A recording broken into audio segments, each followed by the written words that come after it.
नमस्ते प्रणाम। हम आप सबके छोट भाई म्यूजिक डायरेक्टर मंटू माइकल। और आज सोनू शर्मा जी के गाना रिकॉर्डिंग होता और आप लोग जैसे प्यार देने ना बहुत अच्छा लगेला और बहुत ही दिल खुश होला। और देख सकत नहीं अभी सोनू भैया अंदर है, कितना गर्मी में है। और दोस्तों आप लोग को पता ही है कि एसी उसमें नहीं चल सकता है क्योंकि इतना गर्मी है दोस्तों ना, क्या ही बताया जाए। और दोस्तों इतना मेहनत लगता है ये गाना करने में।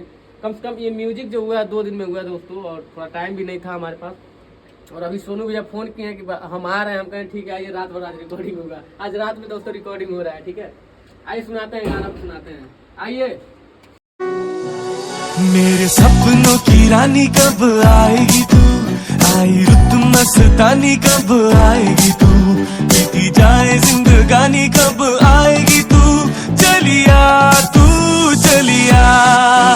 मेरे सपनों की रानी कब आएगी तू, आई रुत मस्तानी कब आएगी तू। नमस्ते प्रणाम।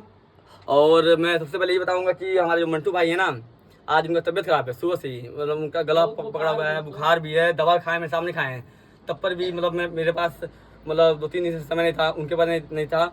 और तब पर भी तबीयत खराब होने के बाद भी मतलब इतना मतलब मेहनत कर रहे हैं और गाना मतलब रिकॉर्डिंग कर रहे हैं। और आप लोग प्लीज़ सपोर्ट करिए हमें और सब्सक्राइब करिए। और ये गाना पड़ेगा तो आप लोग चाकू एकदम शेयर करिएगा, बहुत जल्दी पड़ेगा गाना और शूट होने वाला है इसका।